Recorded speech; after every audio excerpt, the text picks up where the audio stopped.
The most prominent news of the week was the execution of a Ukrainian prisoner. Let's recall. A video appeared in which a Ukrainian soldier says "Glory to Ukraine," and in response, he is shot with a rifle, obviously by the Russian military personnel. It is already known where this took place, near Solidar. It is very likely that the Wagner private military group carried out the execution. The shooting is, of course, a war crime. We should not be mistaken. Even under the Russian law, any form of the death penalty is prohibited, including during wartime. Judging by the way the murder was carried out, the shooters were ready for it and did not hesitate. They probably did this not for the first time, meaning it was not a random occurrence. The victim, who became a symbol of courage, is Alexander Matseyevsky, a sniper from the 163rd Battalion of the city of Nizhin in the Chernigov region. His body was returned before the video's appearance, and he was buried on February 14th. Ukraine Security Service has launched an open investigation under the Article 438 of the Criminal Code for violation of the laws and customs of war. I am confident that, like other war crimes, this will be investigated to the end, and the specific perpetrators will be found and brought to justice. Now let's see what's happening on the front. This week, Russian troops continued to storm the city of Mariinka, using the same tactics of gradually destroying positions with direct tank fire. But even completely destroyed, Mariinka still resists the Russian forces. Video from a Ukrainian soldier. This is the city center of Mariinka. However, the most important events occurred, of course, in Bakhmut and its suburbs. Let's take a look. At the northern outskirts, Wagner was able to advance further in these directions, even closer to the village of Khromovo. Here's the settlement of Dubovo-Vasilievka. In this video, Wagner claims its capture. Today, March 8th, we, the Wagner Group, fully liberated the settlement of Dubovo-Vasilievka. Besides, Wagner penetrated Zobakhmutovka, which is on the eastern bank of the Bakhmutka River. This district is where Prigozhin filmed a video near the monument with a T-34 tank, meaning there were no active battles there and it was relatively safe. Various Russian propagandists filmed videos while walking around neighborhoods somewhere in the middle of the week. This means that Wagner was able to push back the Ukrainian troops a little further. In addition, attacks are currently taking place from the north to here in the Ozol plant's industrial zone. Analysts also point out that fighting is going on in the direction of Ivanovsky, where the monument to the MiG-17 aircraft is located. But of course, the Ukrainians continue to resist. Let me show you roughly where their positions are now. They are defending this part and have built a front along the Bakhmutka River and are fighting for the Azov industrial zone. They're also holding off attacks in the areas of Khromovo, Bogdanovka, and Ivanovsky, because important roads run through there. For example, there is a Ukrainian video from Bakhmut that shows they are still in control of the southern part of the city as of March 10th. In the south of Bakhmut, the monument to the MiG-17 aircraft, which became famous, was destroyed. Earlier it stood here, but now it is gone. Apparently, Wagner did not like that Ukrainian soldiers often filmed themselves near the monument and made patriotic videos, so Wagner decided to destroy it. According to Sergei Shoigu, Russian Minister of Defense, the losses of the Ukrainian army in February increased by 40% and amounted to more than 11,000. Shoigu also emphasized that Bakhmut is an important defense hub in the Donbass, so the Russian army will continue to try to liberate it, as Shoigu phrases it. Shoigu, of course, did not speak about the Russian losses. I'm sure he has no idea how many, for example, mercenaries were killed near Bakhmut. According to NATO intelligence estimates, for every Ukrainian soldier killed there are no fewer than 5 losses of Russian forces. A Guardian journalist reported on his Twitter account that according to their data, the Russian army lost between 20,000 and 30,000 people throughout the entire period of the fighting near Bakhmut, making this battle the bloodiest of the war. In total, the names of 16,674 deceased Russian military personnel have been identified. The number continues to increase. Only in the last 2 weeks, reports have been found of the deaths of 1,638 people. The largest number of burials is in the Urals, in the Sverdlovsk and Chelyabinsk regions, Bashkortostan, Buryatia, and Dagestan. Right now, this is largely connected to the large number of mobilized troops from the Urals regions. This week, another prisoner exchange took place, and it was quite large. 130 Ukrainian and 90 Russian soldiers returned home. More than half of the released Ukrainians are members of the Azov battalion. But there are also those who were captured relatively recently near Bakhmut and Solidar. There was no clarification about the specific military personnel who returned to Russia. Judging by the age of some of the people in the video, they could be volunteers or mercenaries from the Wagner Group. Overall, there have been 38 exchanges between the two sides over the past year. Some of them were announced publicly, while others were hidden. More than 3,000 prisoners from both sides have been released. As we can see from these statistics, exchanges usually favor the Ukrainian army, as they manage to negotiate for more people. However, the Russian army is not as dependent on people as it is on equipment. Over the 380 days of the war, the Russian army has lost 1,835 tanks, 3,339 armored vehicles, including BMPs, BMDs, BTRs. 542 artillery guns and self-propelled artillery systems have been destroyed or captured, as well as 180 multiple rocket launch systems. 77 planes and 79 helicopters were shot down. Losses of 40 more tanks have been confirmed this week. And I would like to remind you that the Russian industry can produce only 20 new tanks per month, approximately. By the way, a small T-90 tank was noticed in the train in Lipetsk in Russia. There were only 3 such tanks. In the Ukrainian army, as of March 11th, 474 tanks and 1,047 armored vehicles were destroyed. 233 artillery installations and 40 volley fire systems were lost. And the losses of 61 planes and 31 helicopters were confirmed. No European army has as many weaponry as has already been destroyed in the Ukrainian army. Deliveries of weapons remain a vulnerable spot. More equipment is needed, especially if we're going to prepare for a major counteroffensive. Another 10 Polish Leopard tanks were sent to Ukraine, and Norway is transferring 2 fully equipped air defense platoons, which means 6 or 8 installations. They will be very useful because on Thursday night, Ukraine got hit by another large rocket strike. Mainly energy facilities in 8 different regions were targeted. 34 out of 48 cruise missiles were shot down by air defense forces. In Kiev, there was a strike on a power plant, causing emergency shutdowns. In the Lvov region, a rocket fell in the residential area, killing 5 people and destroying 3 private houses. Even Russian propagandists did not report the destruction of military targets. The purpose of the shelling is clear. It's to terrorize the civilian population, as before. The winter is ending, and it's already clear that Ukraine is not going to freeze. And these senseless attacks are very similar to all other actions of the Russian army. Almost half a year ago, the decision was made to shell energy facilities, and Kremlin continues to do so without thinking why is it still necessary now. It does not affect the war. It only affects the lives of peaceful Ukrainians. But according to the UN, the number of civilian casualties has already reached 8,173 dead and 13,620 wounded. Wagner's chief, Prigozhin, is no longer allowed to recruit prisoners. Now the Ministry of Defense is handling this, and they are resorting to various tricks to somehow replenish the mercenary ranks. They will now be recruiting in sports clubs in various Russian cities, and the requirements for mercenaries have significantly decreased. Even medical certificates from psychiatrists and narcologists are no longer required for recruitment. I think you understand these recruits' careers will be very short-lived, usually ending in a few months or even weeks. This is illustrated by the cemetery near Moscow, where former prisoners who were members of Wagner are buried. Judging by the graves, nobody visits them. But Prigozhin wants to have as many of these cemeteries across Russia as possible. He is currently desperately looking for people in power who can support him and is complaining that his mercenaries are being denied ammunition. They cut off all of my communication lines in all offices and units. Another important point is that they have blocked all my passes to all agencies that make decisions. I won't name them to avoid any possibility of discrediting them. It's possible that one of Prigozhin's patrons could be Igor Sechin, the head of Rosneft oil company. It was reported that he promised to sponsor some of Prigozhin's projects, but of course this funding will come from the state budget, not his personal account. Let's continue. The governor of Russia's Belgorod region, on the border with Ukraine, reported this week that they have completed the razor wire line, as he calls it, a foolish line of anti-tank structures. It cost, hear this, 10 billion rubles, which were invested in these concrete pyramids instead of developing the region.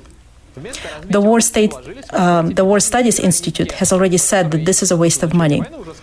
Ukrainian military has repeatedly stated they are only interested in liberating Ukrainian territory, so there probably won't be any actual combat there. Similar fortifications are being constructed near Kursk in Russia. This razor wire line is just a way for the authorities to show that Russia is supposedly under threat, and of course to make money. I'm sure not even a tenth of that 10 billion was invested in those pyramids. The war in general has become an excuse for the Russian authorities to collect money from anyone, anywhere. For example, at a children's fair, craft goods made by sick children, including children with cancer, were sold, and the money went to Russian soldiers. In Uskansky, elderly and disabled people are forced to make camouflage nets and candles for trenches in their home for the disabled.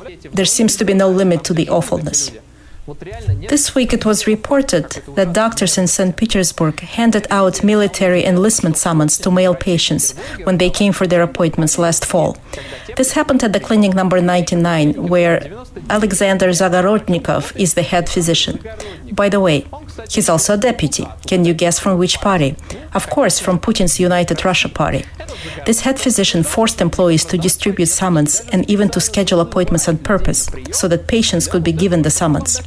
More than 100 summons were issued at the clinic, but some doctors intentionally went on vacation to avoid participating. Well, at least they did something. If you are forced to distribute summons at work, you can at least get sick, suddenly go on vacation, lose the summons, or do something else.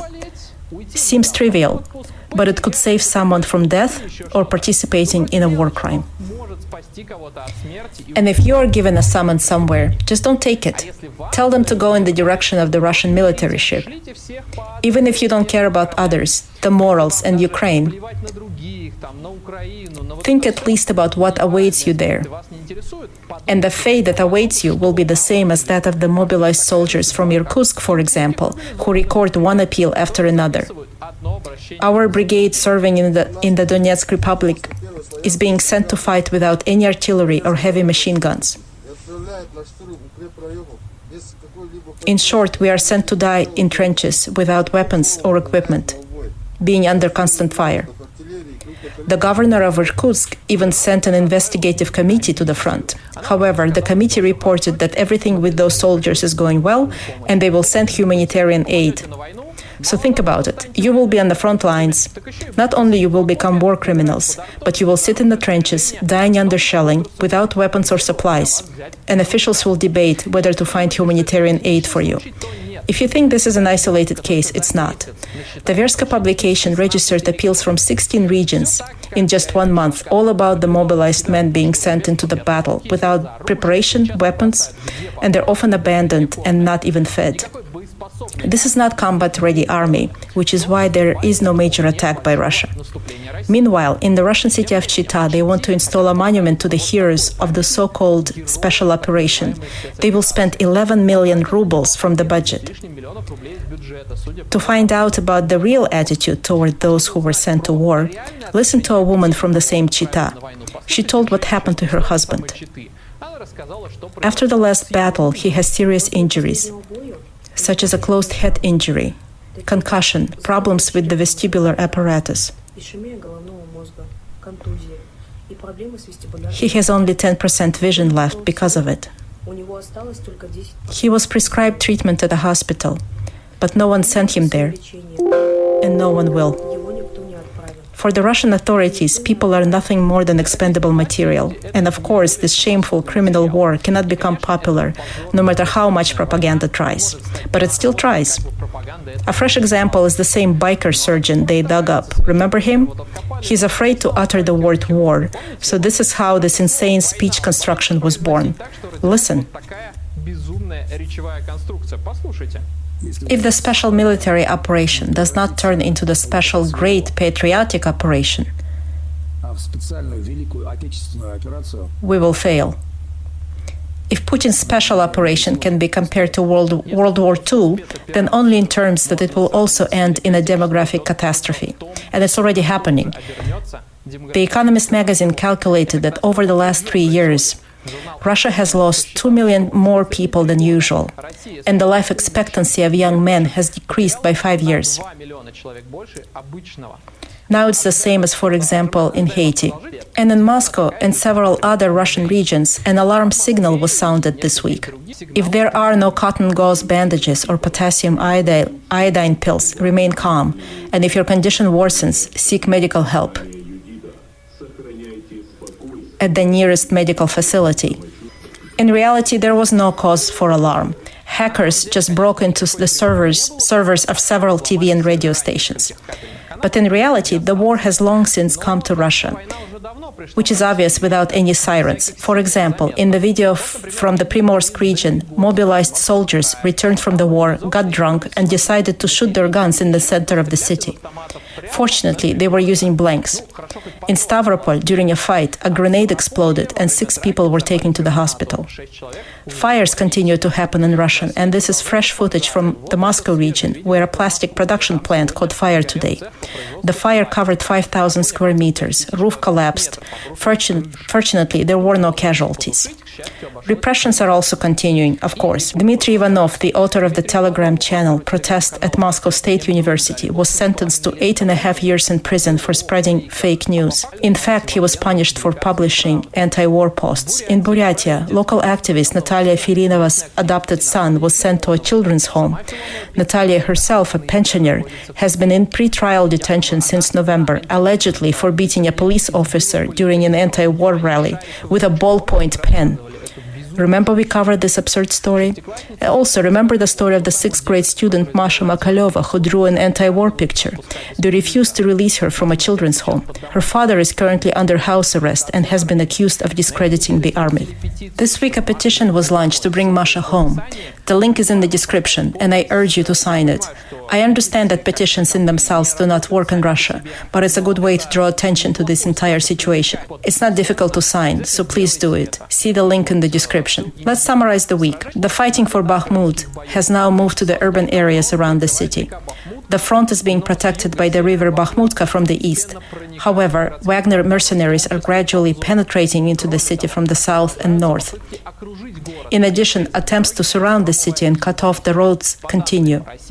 According to the Russian side, the roads through Khromovo and Ivanovskaya have already been cut off and are under heavy fire. All ground-level approaches to Bakhmut now seem to be completely impossible.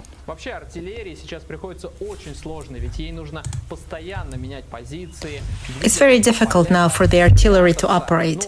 It needs to constantly change positions, move through fields, and hide. And because of the spring thaw, the situation is difficult. The rest of the front is stable, and the Russian attacks in the north did not lead to anything significant, despite the propaganda claiming otherwise. This is how a Ukrainian soldier explains the attack in the north. Their actions do not seem rational. They just sent the armed vehicles to cross this field where they got stuck. They released the infantry. The infantry partially reached the target. Then Ukrainian reconnaissance service entered and started fire. There is now less likely that the Russian army will launch any major attacks. However, Ukraine is getting ready for it. The supplies of weapons are coming, crews are mastering new Western technology, and gradually NATO tanks arrive in Ukraine. The recent massive rocket attack on Ukraine showed that their anti-craft defense is already quite effective, and only by using hypersonic missiles such as Kinzhal did the Russian army achieve hits on infrastructure. But such missiles are few and expensive, and new American Patriots are coming to Ukraine, which is inspiring optimism. What to expect from the next week? There is probably going to be an escalation of the fighting around Bakhmut. It seems that the Wagner group feels more comfortable and are more used to fighting in urban areas than in open fields, but Ukrainian soldiers are also experienced in this matter. But it's probably not necessary to expect any major offensives from the Russian army at the moment, because they simply do not have the resources for it. And as for Ukraine, they're probably waiting for a more favorable weather and technical conditions for a major offensive. That was the week, and we were Ian Matveyev, Vladlen Lois, and our large team. If you liked the video, please like and leave a comment, and become our patron on Patreon. Thank you very much for all of our subscribers. Remember that each subscriber can send a couple of questions every week.